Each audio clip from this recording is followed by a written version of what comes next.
Welcome to the Better Two podcast. I'm your host, Donna. Today's guest is Glenn Brigman. He is with the group Triptides, and we talk about music. We talk a little bit about what's going on in the world, his upcoming tour, and so much more. So tune in. Come Out of the Shadows is D.M. Needham's latest novella. World-famous singer Grace Fillmore catches the attention of many admirers. However, one individual will go to extreme measures to possess her. With the stalker situation intensifying, Grace's record label enlists bodyguard Dylan Roberts for her protection. As Dylan takes on the role of safeguarding Grace, she notices something she desires, but so does Dylan. Can Dylan stop the threat, or will their attraction become a distraction that jeopardizes everything? Come Out of the Shadows is available on Amazon.com. Hi, Glenn. How are you doing today? I'm good. Just getting my day going, having a cup of coffee. Cup coffee, cup tea, it's all good. Yeah. So all different parts of the same coin there. This is true. So you're getting ready. When do you leave for Europe? Tomorrow or the next day? Sunday. Okay. Yeah. So you're going to Europe, and the interesting thing is I was looking over your bio and stuff. You started out in Indiana. So, and then now you're in LA, correct? You live out in Los Angeles or the Los Angeles area? I'm in the greater LA area. I'm in the San Bernardino Mountains, which is like an hour from LA. But I was in LA for 7 years prior to that. So when you look at all these three places, I mean, granted, you're not living in Europe, but you're going over there. I mean, Indiana and LA are major culture shock, I would think. Yeah. I mean, I was in a cool, groovy college town in Indiana called Bloomington. And I'm from Atlanta originally, a big city, Atlanta, Georgia. So I guess Atlanta and LA have a little bit more in common than Bloomington, Indiana, and LA. But yeah, I don't know. I followed some cool people, some cool vibes to the West Coast. So that was nice. Yeah, I lived in Indiana briefly, down in southern Indiana, near Columbus in Seymour. That's not far from Bloomington. No, I used to be a DJ, and the disc jockey, the studio was right outside of Cornfield, so high times, rock and roll, Just so legit, just amazing. Yes. So you're going to Europe now. Is this your first time being in Europe for touring, or is this like one of many? Several times. We started going in around 2017, and I went with Triptides then, and then I was playing drums with a band that went right after that, and then Triptides went again, and we've gone several times at this point. I don't have the exact number on hand, but it's not the first time. I noticed that your music is very reminiscent of, I don't want to say surfer, but 60s, the coolness of the 60s, the vibe of the 60s. And the mellowness of it for the most part. And even the way your persona, I would say, in real life here, is kind of that same laid back vibe. And yes, some people will say it's a California vibe, but it's more of a time period to me. What drew you to that type of music? I grew up listening to a lot of old music with my dad, like in the car. There was a great station in Atlanta that used to just play the Beach Boys and the Byrds and I Want to Hold Your Hand and all that stuff. And I think I just connected with it right away. We all went through, the 2000s listening to Blink-182 and The Offspring or whatever. And then eventually, I remember hearing Stairway to Heaven, on a mixed CD. It was Beastie Boys and The Offspring and then Stairway to Heaven or something. Some CD my brother got from a friend. I was like, I just feel like this song's better than all the other ones, or it's more of my vibe. And I started really getting into that time period musically. And I think that probably just gets me into that time period in a lot of ways, culturally, and just never looked back. It just felt right to me. Well, then I have to ask this really wild question is, maybe you are reincarnated from that time period. I don't know. Who knows? And Brian Wilson has the I Just Wasn't Made for These Times song. And I don't know if I wasn't made for these times, but I wonder how I would have fared in that, 50, 60 years ago time period. It would have been an interesting world, that's for sure. But I appreciate all of the modern conveniences and the things that we get to enjoy here in 2025 with all of its terrible flaws. But you know. Oh yeah. So I can listen to like any music ever made, which is pretty cool, you know. You don't have to go searching for a cassette or vinyl or whatever to listen to it. You can just open up something and find it. Yeah, I had a buddy from Indiana, one of my best friends. He's actually living in Barcelona now, but he was obsessed with Donovan when he was a kid. He's in his 60s and he'd just go from record shop to record shop all around Indiana to find a Donovan record if it came out, you know, and like people knew he'd walk in and be like, "Oh, we got it for you." You know, it's like, damn, you really had to like go for it back then just to hear Donovan. Yeah, yeah. I mean, I went from record shop to record shop when I first got into Rick Springfield because it's like I didn't want the normal stuff. I had heard he had the older collection, and yeah, from the early '70s, he had a cover of "Speak to the Sky." Oh, nice. Yeah, Yeah, you so probably had to do some digging, right? oh yeah, especially back then, it was just kind of like, all right, let's go dig because everybody knew him as the big soap opera star and Jesse's Girl. Of So course. But once you found it, you were probably really stoked, right? And you probably yeah, really appreciated it I and listened was. to it. I You know? listened to it a few times and I was like, yeah, this is kind of, it's different. It wasn't, but it was still the holy grail that I had it. I think Right. the biggest find I found, and I gave it to my late friend Angela, was there was a John Travolta record. Oh, wow. He actually had an LP and I gave it to my friend. Great LP, like not a Yeah. movie soundtrack. Yeah, it was not the movie soundtrack. It was just him doing, all these covers and some originals. It was just like, okay, did not know this. Wow. But you never know what you're going to find at a Dig into record store. that. That sounds great. Never know what you're going to find. So you released a cover of Spooky. What That's made speaking of the 60s. Yes, yes. And I know you're opening your tour on Halloween night, so I'm sure that's going to be like a centerpiece of that We'll show. see if the French care about Halloween that night, but I forget. I forget if they celebrate it over there, but either way, we're going to do it.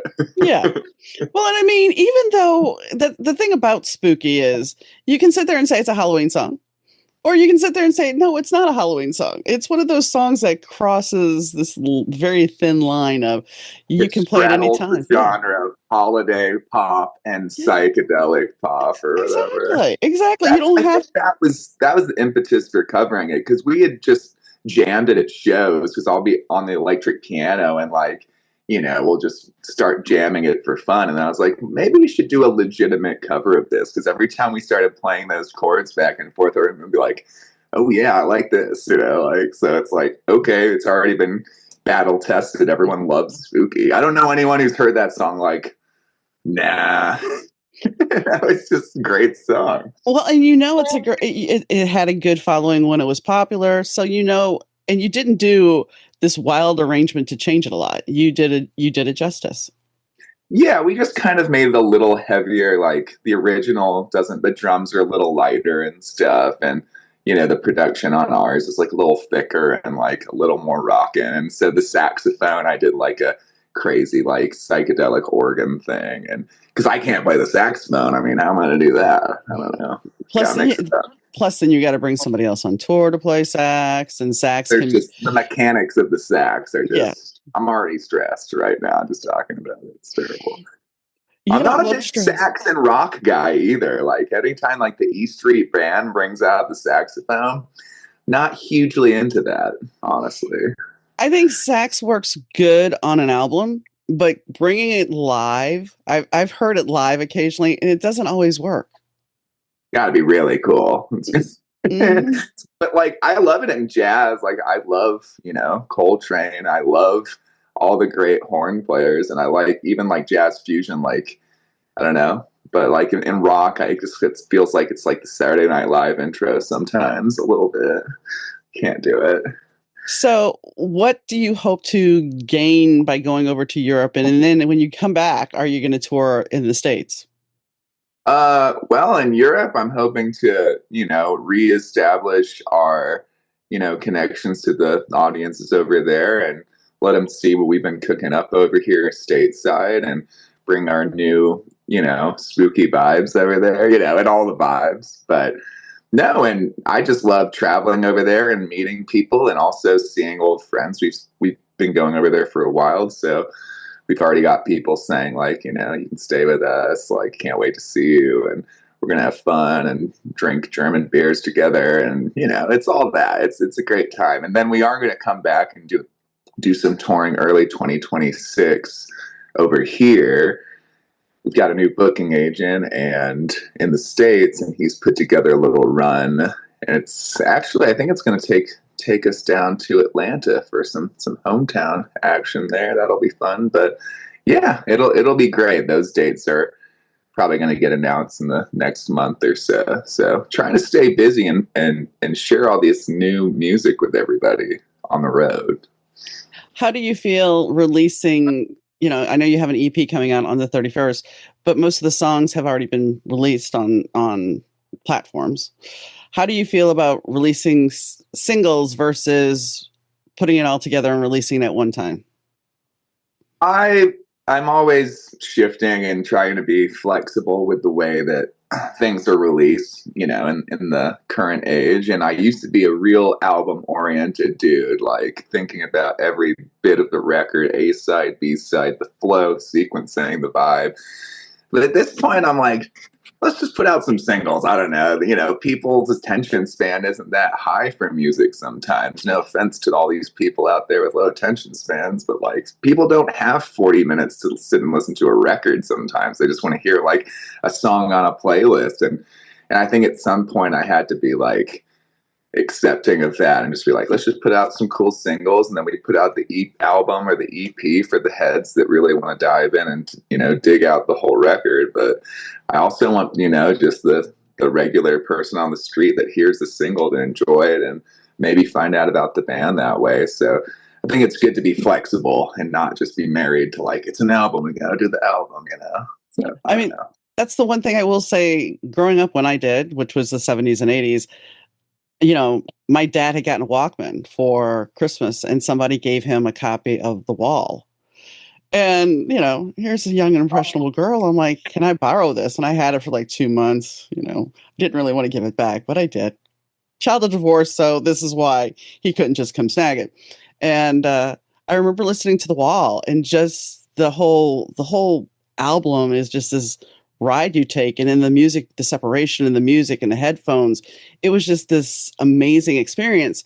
And I think sometimes because we don't do that album thing anymore, we lose something. Yeah, Roger Waters could have never done The Wall now. People would have heard like bits and pieces that would have been like, I don't get it. I don't know, but that's true. I mean, I think the idea of like a concept album is really difficult because like you have to just accept that people might not even listen to the whole record and miss the concept entirely. So you're not just, you know, putting on an LP or putting a tape in a Walkman and flipping it once to hear the next part. Like people are just shuffling around. I mean, I'll be in the car with a lot of people, even musicians, and they just shuffle mix, you know, like on a giant Spotify playlist. And if that's what they like, then I'm not going to knock it. But no. I drive around with an iPod in my car because like I said, I live in the mountains. My service is terrible, and I don't really appreciate the way streaming services are operating at this point with all of their arms dealer investments and terrible human life-taking, destructive money go around bullshit. So I like my iPod, and normally I just pick like an album and then I just play it and then it repeats. It's like a CD. It works with my car, like CD or something. And I don't know. And occasionally I'll, you know, shuffle around if I'm on a long trip or something. But I'm an album oriented guy. I just feel like at that era, 60s and 70s, people were really thinking about it. So it seems like I respect that artist enough that I want to hear their vision and hear it out. Well, I mean, when you think about it, you know, you're talking about the short attention span, which made me think of something. I mean, imagine if Queen were to launch now. Queen that had these dynamic records that, you know, the songs were masterpieces. And granted, yes, some of them still hold true and some of them have become cultural icons. But imagine if they tried to do that now. Do you think people would even get all the way through Bohemian Rhapsody, you know? No. Too slow at the beginning, you know? People would be like, next. Uh-huh. Goodbye.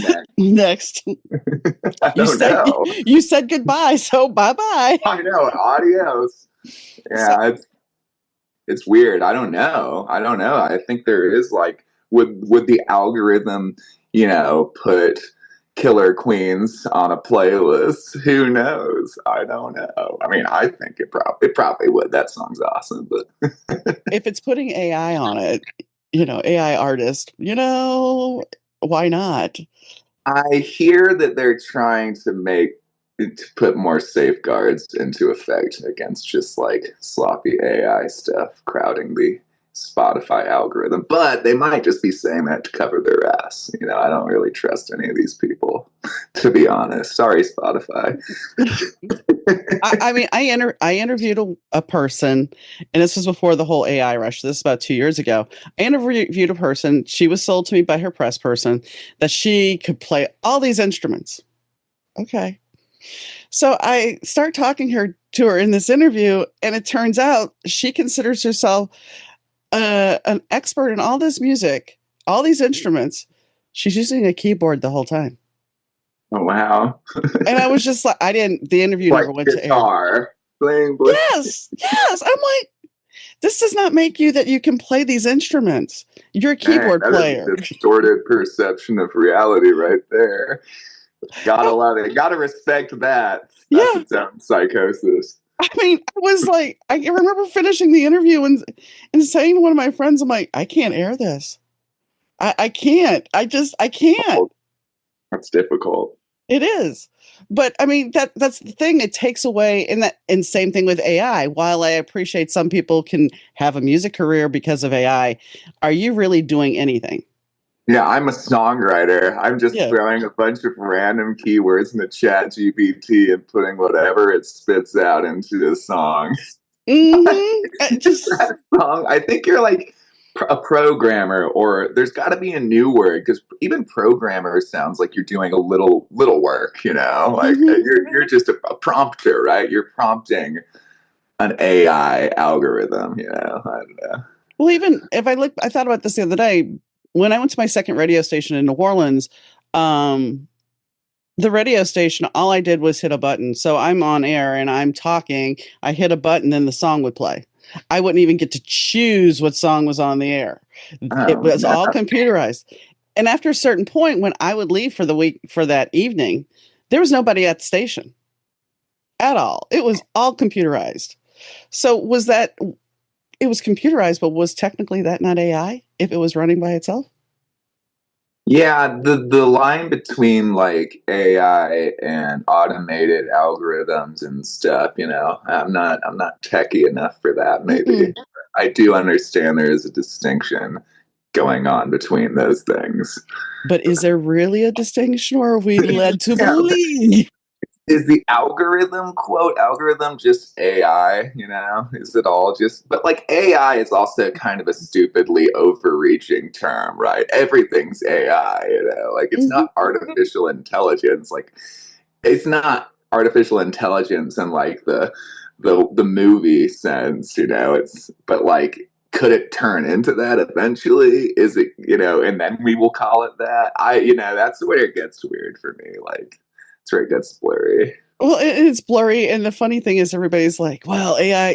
Not everybody, but some people are like, "AI is so great. We're going to make this super intelligent computer that's smarter than humans."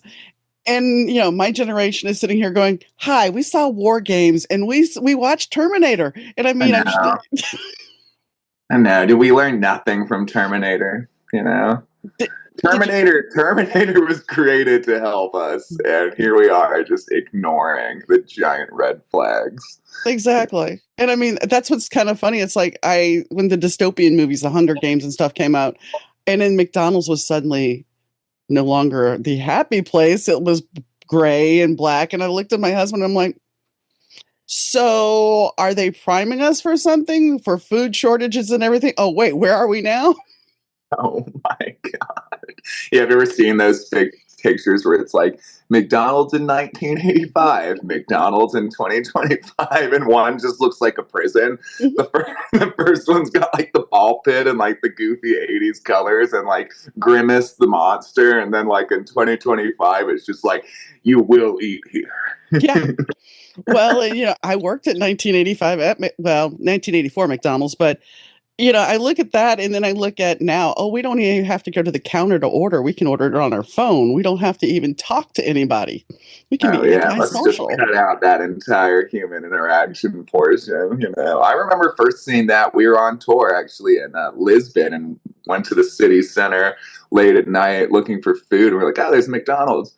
And it was just a screen, this is years ago. And I was like, well, what the hell? And, there's just like some weird security guard like standing by and like all these drunk people and like a screen where you order your hamburger. And I was just like, I was hoping to at least like try and drunkenly speak Portuguese to some person behind the counter right now. But I guess I'll just use this screen where I can hit like the UK flag. And now it's it was weird. I guess that's just, I never eat McDonald's. I haven't been to a McDonald's in America in like over a decade. But here's the thing. Well, McDonald's over there is different than McDonald's here for sure. But I think there was they actually used meat, which was good. It's not the mystery meat that we all know. And I haven't eaten at McDonald's, I think, in like 6 years now. So it's getting close to that. And it's like, I don't miss it. I really don't. But too much sugar and stuff. They just pump it full of sugar. It's just so weird. I don't even know. All the preservatives.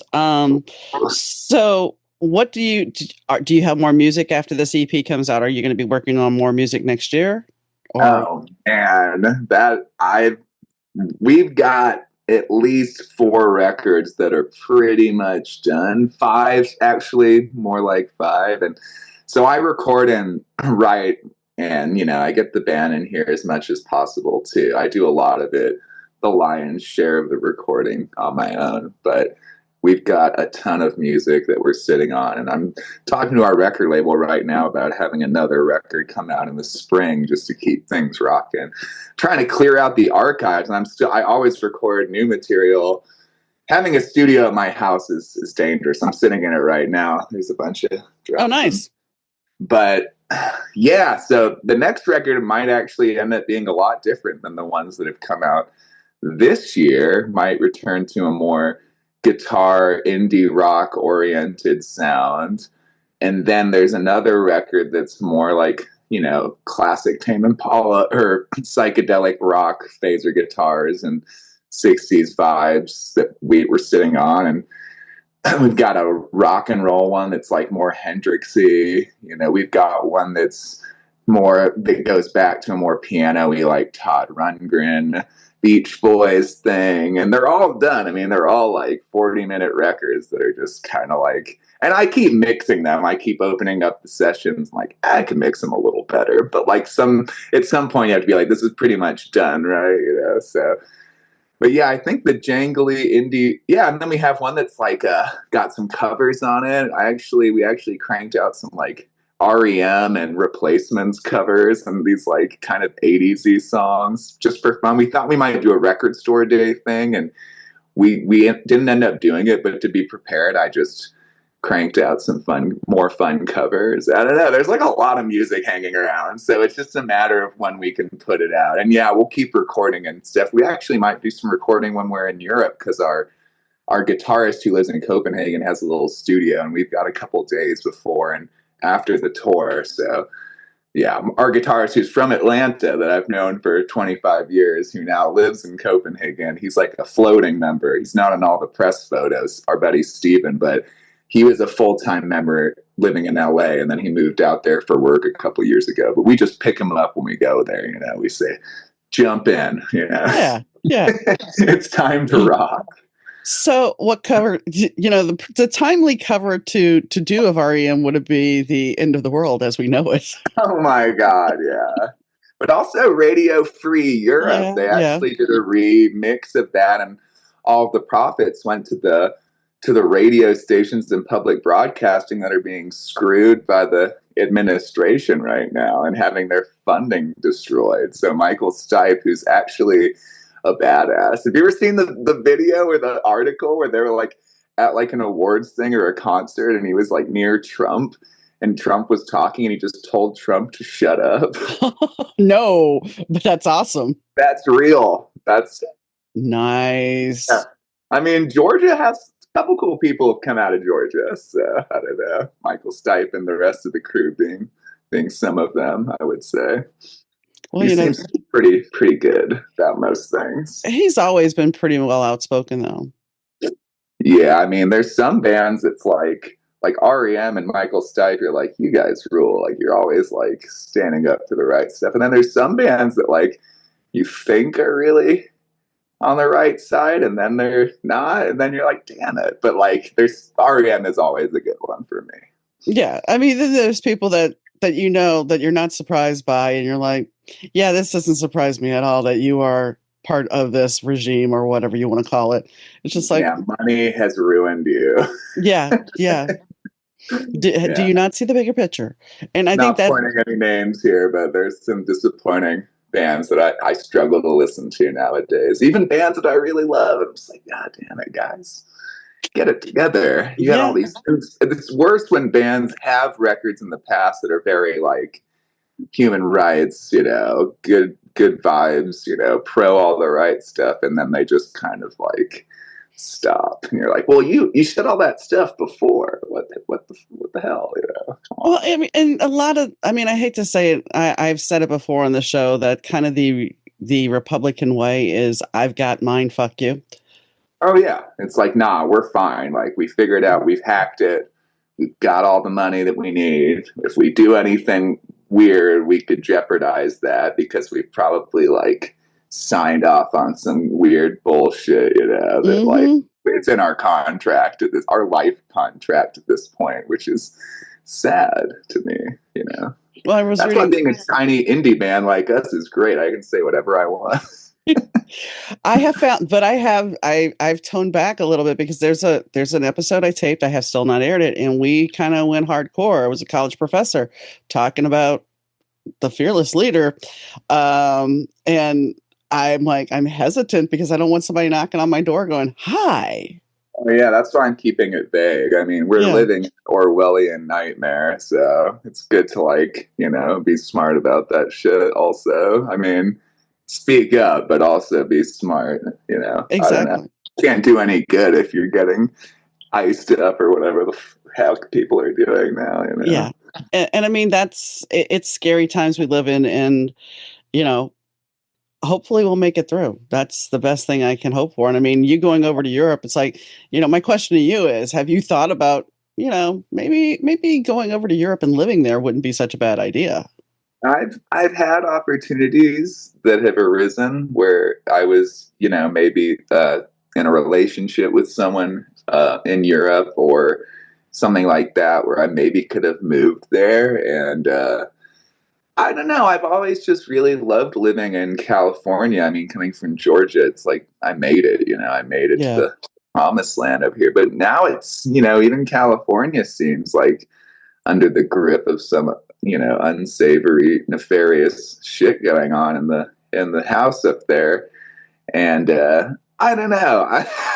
Maybe I told my friend in Denmark, hey, if you hear about any jobs for a rock and roll producer, because I do produce bands and record bands, and that seems like a tough sell. But I think I'll probably end up going down with the ship here. But at the same time, every time I say something like, well, it's over, like someone pops out of the woodwork and it's like, I think this is the tipping point, and maybe things are about to even people on the right are like, yo, you just like destroyed one of the wings of the White House. Yeah. Yeah. We probably shouldn't do that. Like, what is happening? Like, Well, uh, we signed up for this. I mean, also those people have also signed away their right to say anything. But people are saying stuff, so I don't know. well, it's the whole thing. People are like, he did this with no permits and everything because he had a poopy diaper because of the um protest. Oh yeah. Well, there's also I love the someone posted Tim Heidecker reshared. He was a great comedian. He reshares some stuff right now, and then it was a Washington Post video of the cranes just destroying the wing, and him at the pulpit saying, it's not even going to affect the building. It's going to be near it, but it's going to be totally preserved. And then it's like, juxtaposed with just like bulldozers. It's like, yo, like you just said stuff. That's not even real. That's all made up. But that's who he is. We're having fun, just. Well, and then I hadn't watched South Park in years, and South Park now is. And now it's like it was like on the official like their official website being like, this show sucks. It's like, that's just gonna get more people to watch it. Like, they were just like, and our plan worked. And I love the nuance of he's fucking Satan. Yeah, I mean, apparently that's a recurring character in a lot of their political moments, which is pretty funny, But it's just, I mean, you gotta have satire, and I hate it. It sucks when people are like, "Well, at least we'll have funny art and punk rock again." I was like, "Fuck that!" I wish we didn't have to have any of that shit. But all right, here we are. Yeah, I mean, and that's the thing for him to complain about satire and how many presidents have gone through being ridiculed over and yeah. So I mean, for political cartoons since they crossed the Delaware River. I'm pretty sure. Yeah. I mean, my late husband's grandfather actually used to do political cartoons, and I have a couple from back in the 30s, the 20s and 30s that he did. And I mean, it's like the wild ass ones back then. Yeah. And so it's like, why are you suddenly, the little baby that can't handle anything? Yeah, I don't know. Seems weird. It's all weird. It's all I hate to say unprecedented, because I just feel like that's just like the hot button word of our age, but it is unprecedented, so I'll say it. Yeah. Yes. So everything's unprecedented. Can we make him unprecedented? Hey, that's pretty good. I did see an article recently. It's like some things are precedented. Like some things have precedence. Yes. Yeah, we're there. We have to figure out which ones though, because it's hard now. It's very hard. So let's talk about Pendulum for a second. So that's a very Pendulum compared to the song, I believe, Connection. It's like they're two very different songs. One is very mellow and laid back, and I don't want to say pass the joint bud, but it kind of has that whole laid back feel. And the other one is a little bit more dancey, a little bit more, I don't want to say dancey, but 60s vibe dancing. And how do you decide that I'm going to go this direction, and then I'm going to go this direction? And then listening to what you were saying about your future records, do you just have this whole cavalcade of inspiration from that time that you dig into? Yeah, I mean, my list of inspiring, pieces of music is endless. So I think that also helps for keeping keeping the garden growing, and keeping, fresh things growing in it.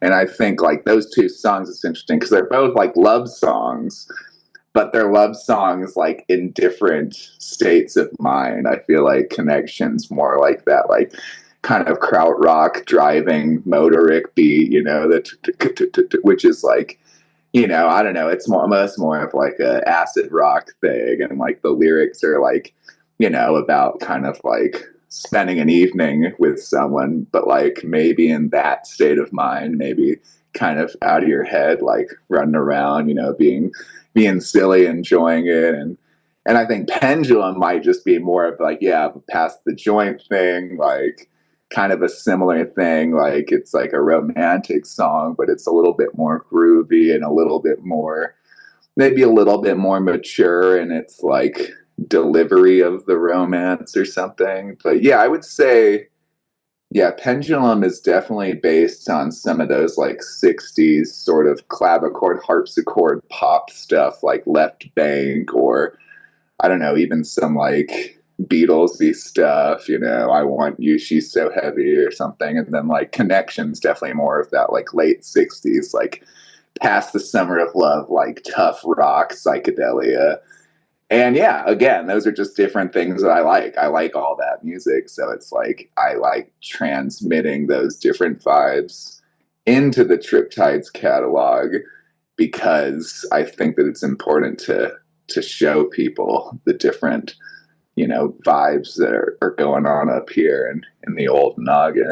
Because I don't know, I think they're both cool in their own way, and but I do think Connection. I think that at some point I was listening to the record that was becoming Shapeshifter, and I thought this record's groovy as hell, but it needs some one song to kind of like. We can throw it in the live set and get people, moshing or whatever, because I don't want people to get too sleepy. So it's Right. like we threw that one in there. Whereas Pendulum was written kind of totally separately, and then it just ended up on the Night Shift EP because it was like, oh, this song's groovy as hell. It's a good like pop boiler like opener for the record, So, and I think people are really enjoying that one, which makes me happy because I really enjoy it. I'm really really happy with the way Pendulum came out. I think it might be one of the better things that we've made, or kind of like a good signal of our current evolution. What I know you play drums. You mentioned that. When you started getting into music, what was your did you have an instrument? Was the drums the instrument you started on, or were there other Oh, it was instruments? piano. I was like one of those kids where their parents were like, you gotta learn piano. Like my dad played classical piano, and he practiced and studied through college, or like a little bit before, I think, and then he stopped. So he could kind of remember some like Rachmaninoff or Beethoven and play like the first couple bars at like, we had friends over and that was about it. But he was always just like, you guys have to play piano. My brother, my sister, younger sister, older brother, and he let them quit because they just kind of weren't into it. But he saw musical potential in me, apparently. So he's like, you can't quit. And I was like, God damn it. So it just turned into me taking piano. My brother got to play the guitar, which I was super jealous of because I was getting into like Led Zeppelin at the time, like 14 years old. So I would steal his guitar till I could play Stairway to Heaven. And then I showed my parents that I could play Stairway to Heaven. And they're like, God damn it, we'll go to Costco and get it like the cheapest guitar.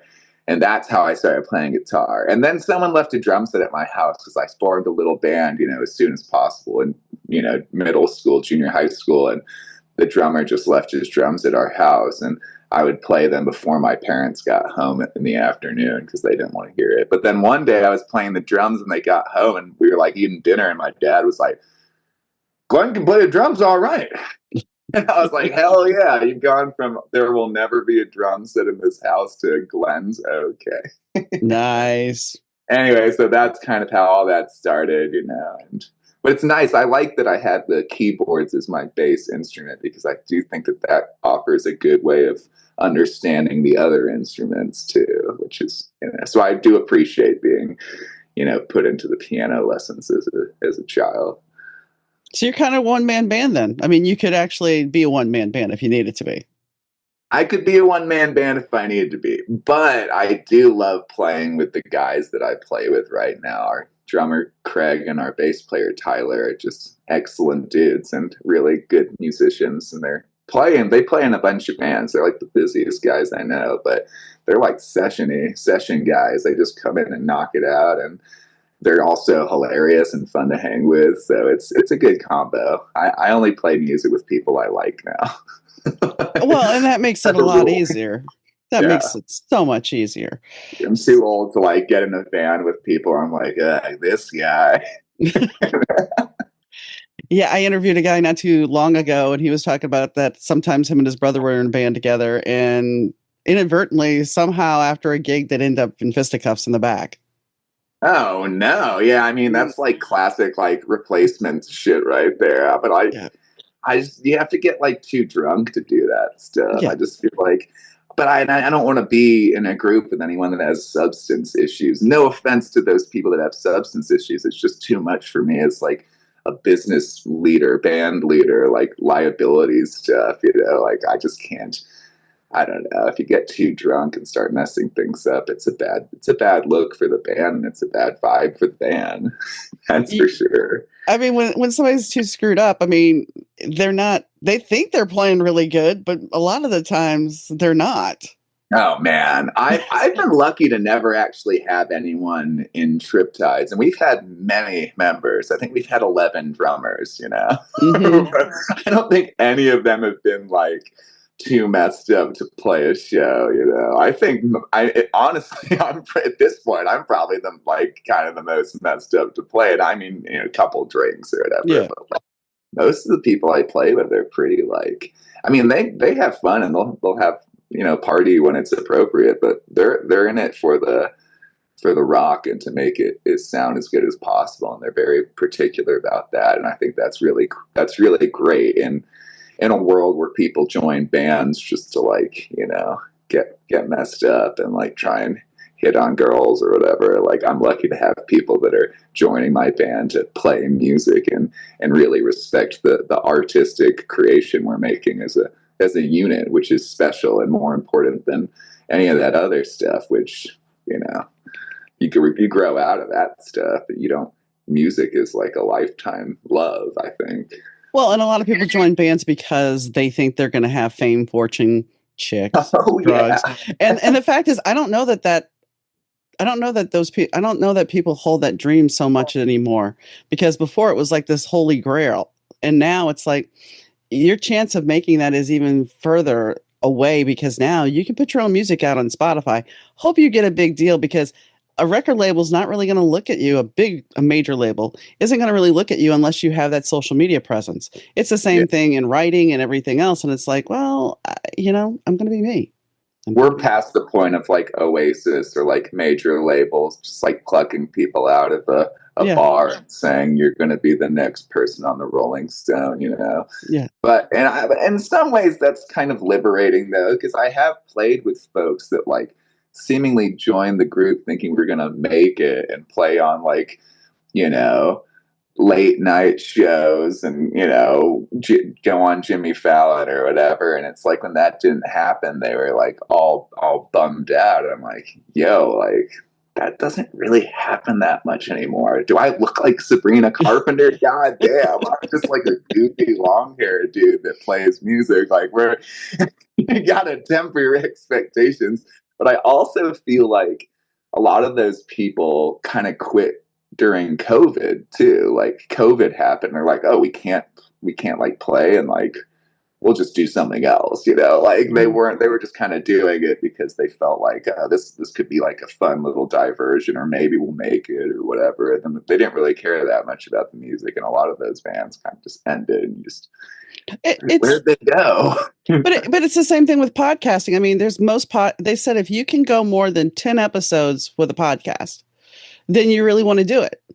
And a lot of podcasters will stop at recording 6 episodes and that's it. I'm at 200 and something, so I've passed that one. But Congrats. Thank you. But I mean, it's one of those things where it's like you have to be passionate about it. You can't just go, well, it'll be okay. I'm just going to do this because everything's going to open doors. It's all going to be magical.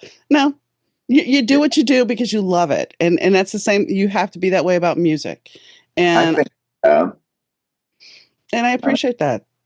Yeah, I think it's important. Yeah, someone's probably like, oh, it's probably this, in music, it's probably like, oh, you need to write at least 10 songs or something. Like, if you just write a couple songs and then you give up, it's like, okay, you were just dabbling in it. You weren't really committing to it. So you could have maybe unlocked something inside you after you had written more songs that would have been really cool, but you kind of just like, it's not for me. And that's totally fine. Obviously, like if people don't want to do podcasts, they don't want to play music, Right. like I don't care. That's great. We need people to do other stuff. That's how humanity works. Yep. Like, I don't know. So it's totally cool. Like, I'm happy that people do other stuff because I get to do this, Mm-hmm. That's how I feel, but I don't know. It takes a village to make our world go around in the right way or the wrong way, but either way, it's going round. We have too many villages, maybe sometimes, but maybe.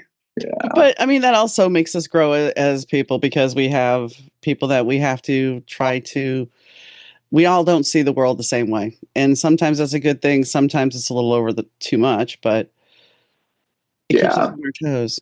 There's a Is spectrum of seeing the world the good and or different way, I suppose. yeah. Yeah. And So is there anything that we haven't covered that you would like to discuss?